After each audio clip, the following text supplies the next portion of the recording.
আজি আমি এটা নতুন বিষয় লৈ আপোনালোকৰ আগত আহিছোঁ আৰু সেই বিষয়টো হৈছে যে কেইদিনমান আগতে অসম চৰকাৰে এটি ঘোষণা কৰিছিলে যে যিহেতু সমাগত 2026ৰ নিৰ্বাচন আৰু এই 2026ৰ নিৰ্বাচনত নতুন মুখ দেখিবলৈ পোৱা যাব বুলি তেওঁ উল্লেখ কৰিছিলে।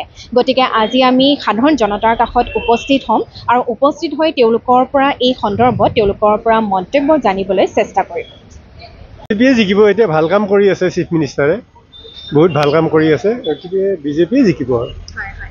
যিহেতু নতুন মুখ দেখিবলৈ পাম বুলি কৈছে, তো গতিকে সেই সন্দৰ্ভত আপুনি কি ক'ব? সেইটো ভাল কথা, নতুন মুখ আনিব লাগে, একেখিনিয়ে আৰু কৰি থাকিব নালাগে, নতুন মুখ আহিব লাগে। আৰু নতুন মুখ আহিলে কেনেধৰণৰ মানে উন্নতিৰ ক্ষেত্ৰত কি হ'ব পাৰে? নতুন মুখবিলাকৰ নতুন চিন্তা কৰিব, ডেকা ল'ৰা আহিব, গতিকে ভাল চিন্তা কৰিব, ভালেই হ'ব নতুন আহিলে।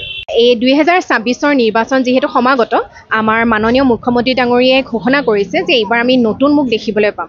গতিকে সেই সন্দৰ্ভত আপুনি কি মতামত জনাব? এইটো খুব সুন্দৰ মতামত, মানে ভাল লাগিব। আৰু নতুন মুখ দেখিবলৈ পালে কি ভাল হ'ব বুলি ভাবে? যিবিলাক সমষ্টিত কাম হোৱা নাই এইবিলাক সমষ্টিত কাম হ'ব, আগৰবিলাকে যিবিলাক কৰা নাই এইবিলাক কৰিব বুলি ভাবোঁ। আৰু বৰ্তমান সময়ত কেনেধৰণৰ উন্নতি হৈছে বুলি ভাবে? ভাল উন্নতি হৈছে, আৰু হ'ব যেন লাগে 26ত। আৰু নতুন মুখ দেখিবলৈ পালে আৰু অসমৰ কাৰণে আমাৰ কি ভাল হ'ব? বহুত ভাল হ'ব, বহুত কাম কৰিব লগা আছে আৰু সেইবিলাক কাম কৰিব তেখেতে নিশ্চয়। মোৰ আশা এটা আছে আৰু তেওঁ কৰিব যে, আশা আছে। বৰ্তমান সময়ত কি দিশত উন্নতি কৰিছে, মানে কি দিশত ভাল কাম কৰিছে বুলি আপুনি ভাবে? বহুত দিশতে আগবাঢ়িছে। এতিয়া যেনেকৈ আপোনাৰ গুৱাহাটীত ফ্লাইঅভাৰ বহুত হৈ গ'ল, সেইকেইটা আমাৰ যিবিলাক উচ্চ ধৰি চলি আছে এইবিলাক বহুত ভাল কাম কৰি আছে, সেইখিনিয়ে আৰু। যিহেতু নতুন মুখ দেখিব, বহুত নতুন ভোটাৰ আহিব আৰু কাম বহুত হৈছে, আৰু বিজেপি চৰকাৰ আৰু 26ত পুনৰ আৰু আহিব। আমাৰ অসমৰ মুখ্যমন্ত্ৰী মানে আৰু পুনৰ মানে হেৰি হ'ব অসমত। সেইটো মানে হোৱাৰ কাৰণে বিচাৰোঁ, অসমত বহুত কাম হৈছে আৰু 26ত আহিলে আৰু বহুত কাম হ'ব। আৰু নতুন মুখ দেখিব পালে আমাৰ নিশ্চয় কিবা এটা উন্নতি ভাল লাগিব, উন্নতিৰ অলপ হেৰি লাগিব আৰু ভাল লাগিব। এতিয়া এয়াই আছিলে আজিৰ আমাৰ পাব্লিক অপিনিয়ন।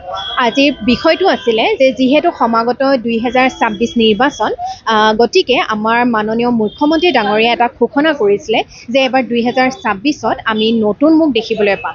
গতিকে যিখিনি আমাৰ অসমৰ জনসাধাৰণ আছে তেওঁলোকৰ মাজত গৈ এই সন্দৰ্ভত আমি তেওঁলোকৰ পৰা মতামত বিচাৰিছিলোঁ, আৰু বহু লোকে এই সন্দৰ্ভত তেওঁলোকৰ মতামতসমূহ সুন্দৰভাৱে জনালে। গতিকে চাই থাকিব NDS নিউজ।